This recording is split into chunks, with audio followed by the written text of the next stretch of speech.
कहते हैं जब फोकस बिल्ट होता है तो बाकी चीज़ें तकलीफ देना बंद कर देती हैं, डिस्टर्ब करना बंद कर देती हैं।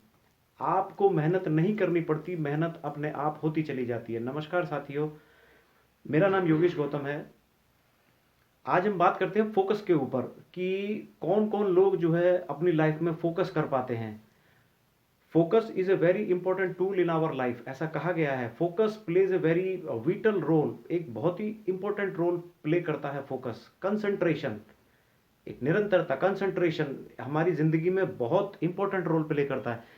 साथियों, मैं आपको बताना चाहता हूं अलेक्जेंडर ग्राहम बेल, आप भी उनके बारे में जानते होंगे, ग्राहम बेल जी के बारे में, जिन्होंने टेलीफोन का आविष्कार किया था।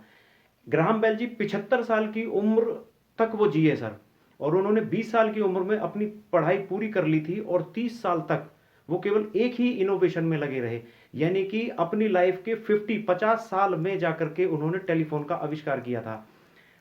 वो अपने ऑफिस में काफ़ी देर रात तक बैठ करके टेलीफोन के आविष्कार के बारे में काफ़ी इनोवेशन करते रहते थे। तो आविष्कार के आखिरी साल में जब उनकी वाइफ ने उनको बोला कि आप ऑफिस में काफ़ी देर तक बैठे रहते हैं, आप मैं आपके लिए ना यहीं घर के बाहर गैराज में बंदोबस्त कर देती हूँ, तो आप यहीं पर ही रहिए और अपना आविष्कार करते रहिए, इनोवेशन करते रहिए। तो ग्राहम बेल जी ने बोला कि चलिए ठीक है, उन्होंने उनकी बात मान ली। तो ग्राहम बेल जी बोले कि मैं इस गैराज से अब तभी बाहर आऊँगा जब टेलीफोन का आविष्कार हो जाएगा, यानी कि टेलीफोन लेकर के ही मैं बाहर आऊँगा।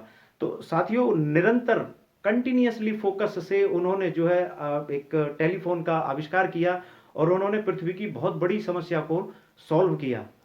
साथियों, मैं आपको ना दूसरा एग्जांपल देना चाहता हूं स्वामी विवेकानंद जी के बारे में। स्वामी विवेकानंद जी को ना he is known as a deeply observer, तो उनको ना काफी डीपली ऑब्जर्वर माना जाता था। एक बार स्वामी विवेकानंद जी पेड़ के नीचे पड़ रहे थे, तो उनके बराबर से ना एक बारात होकर के गुजर गई, चली गई।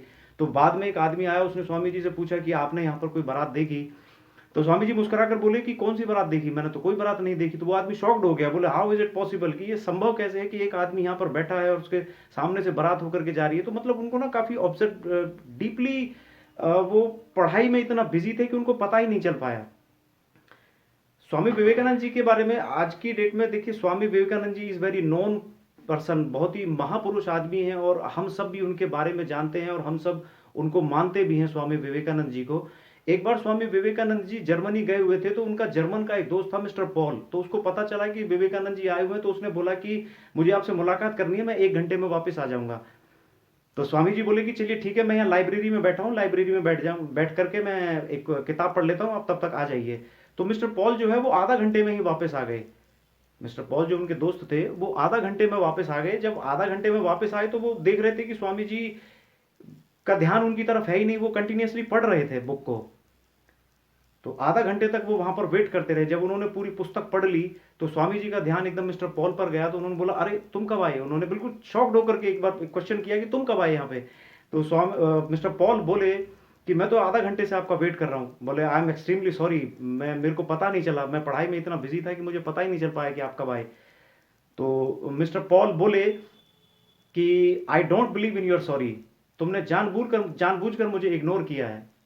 तो स्वामी जी बोले कि okay, if you don't believe my sorry, तो ये किताब लीजिए और इस किताब में से ना कोई भी पेज आप मुझसे पूछ लीजिए। तो मिस्टर पॉल ने किताब खोली, तो उसने पेज नंबर 212 में जो लिखा हुआ था उससे पूछा। तो स्वामी जी ने बताया कि इससे पहले 211 पेज पर ये लिखा हुआ है, 212 पेज जो आप पूछ रहे हैं उसमें ये लिखा हुआ है, 213 पेज पे ये लिखा होगा। तो वो एकदम शॉक्ड हो गया कि ये कैसे पॉसिबल है। इस तरह की मतलब जो इस तरह की जो घटना, ये ना विचित्र बातें होती है इस तरह की।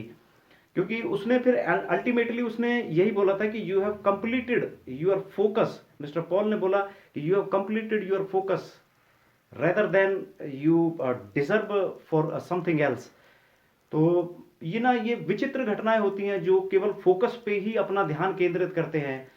साथियों, मैं आपको बताना चाहता हूं एपीजे अब्दुल कलाम जी के बारे में। एपीजे अब्दुल कलाम एक बहुत ही ग्रेट साइंटिस्ट रह चुके हैं हमारे देश के और बहुत ही सम्मानीय आदमी है। He is been a president of our country. तो एक बार मिस्टर अब्दुल कलाम जी के 32 साल की उम्र में उनके घर में एक सगाई का रिश्ता आया। तो जब वो रिश्ता आया तो कलाम साहब एक रॉकेट के उसमें काफ़ी डीपली वो ऑब्जर्व हो रहे थे, काफ़ी डीपली उस पर इनोवेशन कर रहे थे उस चीज़ के बारे में।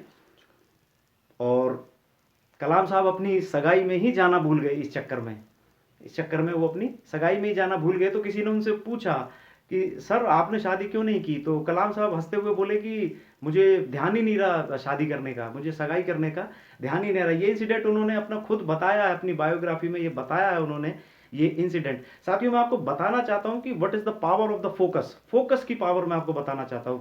एक लड़की थी दिव्या, दिव्या के बारे में मैं आपको बताना चाहता हूं। वो स्कूल जाती थी रोज, और स्कूल में काफी सिंसियर थी, वो बहुत अच्छा पढ़ती थी, लेकिन स्कूल जाने से पहले वो मंदिर जरूर जाती थी।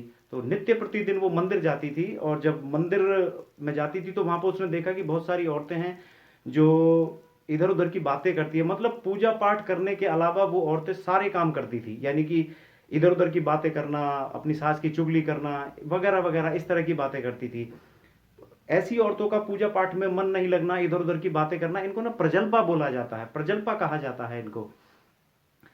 तो वो लड़की जो है पुजारी के मंदिर के पुजारी के पास गई, और उन्होंने बोला कि बाबा जी यहाँ पर ये जो औरतें हैं, इनका औरतों का ना ध्यान पूजा में बिल्कुल भी नहीं लगता है, ये पूजा पाठ बिल्कुल भी नहीं करती हैं।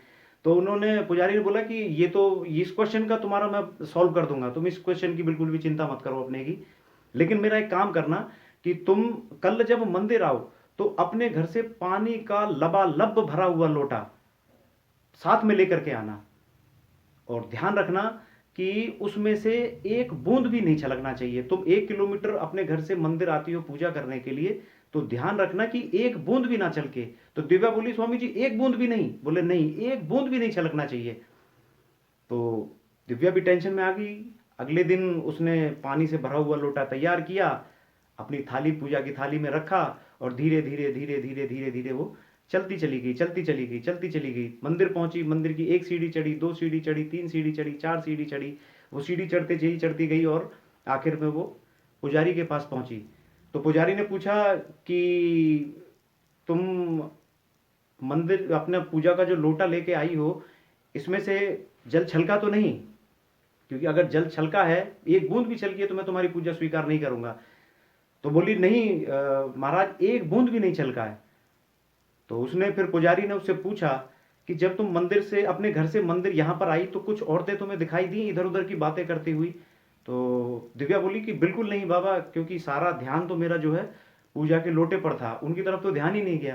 तो पुजारी बोले कि यही मैं तुम्हें बताना चाहता हूँ, कोई कुछ भी करे, इधर उधर की बातें करे या ना करे, तुम्हें केवल अपना फोकस रखना है एक ही चीज पर, कि अपना तुम मंदिर आती हो, पूजा करती हो, पूजा करके वापस चली जाओ।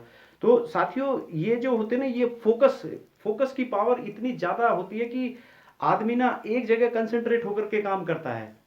मैं आपको बताना चाहता हूं ब्रूस ली जी के बारे में। ब्रूस ली क्या करते थे कि ब्रूस ली जो है 1 इंच पंच करते थे। 1 इंच पंच आपने देखा होगा, 1 इंच पंच, ये मैं तो कर भी नहीं पाऊंगा। 1 इंच पंच यानी कि वो कहते थे कि 190 किलोमीटर प्रति घंटे की रफ्तार से वो 1 इंच पंच करते थे। 1 इंच पंच, तो कितना मतलब कितना फोकस उन्होंने उस पर किया हुआ। जब वो मूवी बना देते तो डायरेक्टर को भी ना रीटेक लेना पड़ता था, बार बार रीटेक लेना पड़ता था कि ये कैसे संभव हो, मतलब कैसे पॉसिबल है 1 इंच पंच, इतना इतना बड़ी तेज, बहुत जल्दी जल्दी जल्दी करना पड़ता है 190 किलोमीटर प्रति घंटे की रफ्तार से। सोचिए साथियों उन्होंने कितना फोकस बिल्ड किया होगा इस चीज को करने में। तो बाकी यही कहूंगा कि आप अपने जीवन में हमेशा एक जगह फोकस रखिए, कंसंट्रेट रखिए, और ऊपर वाले के आशीर्वाद से हमेशा, मैं पहले भी कहता हूं अपनी वीडियो में कि ऊपर वाले के आशीर्वाद से अपने मन मस्तिष्क में सकारात्मक विचारों को जाने दीजिए। एक जाती हुई सांस, एक गहरी सांस के साथ सकारात्मक विचारों को लीजिए, और जाती हुई सांस के साथ नकारात्मक विचारों को बाहर निकाल दीजिए। और साथियों एक इंपॉर्टेंट बात मैं आपसे करना चाहता हूं कि आप जो भी मेरी इस वीडियो को देखते हैं, आप लाइक करते हैं, पसंद करते हैं, तो बस इतना ही कहूंगा कि आप अपने जीवन में भगवत गीता को जरूर पढ़िएगा sir. It's a very powerful book, it's a very powerful, क्योंकि यही सबसे पहला मोटिवेशनल बुक है जो भगवान श्री कृष्ण ने एसी में नहीं बल्कि युद्ध क्षेत्र में जो है अर्जुन को दिया था। और ये भगवत गीता केवल मैं अपनी सीमित बुद्धि से, साथियों मैं अपनी सीमित बुद्धि से इस असीमित ग्रंथ की व्याख्या बिल्कुल भी नहीं कर सकता, और ना ही मैं इस लायक हूं कि मैं इसकी व्याख्या कर पाऊं। लेकिन आपसे यही कहूंगा कि आप अपने जीवन में भगवत गीता को जरूर पढ़िए। क्योंकि भगवत गीता ये हमारे देश की पुस्तक नहीं है, ये पूरी पृथ्वी की पुस्तक है। ये हर हिंदू, मुस्लिम, सिख, ईसाई, जैन, बुद्ध, फारसी, XYZ जो भी है, ये उसके लिए है। ये भगवत गीता कहते हैं कि आचरण से ही उच्चारण होता है। तो अपने जीवन में भगवत गीता को जरूर पढ़िए, जरूर पढ़िए, और आप पढ़ें और 2 लोगों को जरूर पढ़ाइएगा। नमस्कार साथियों।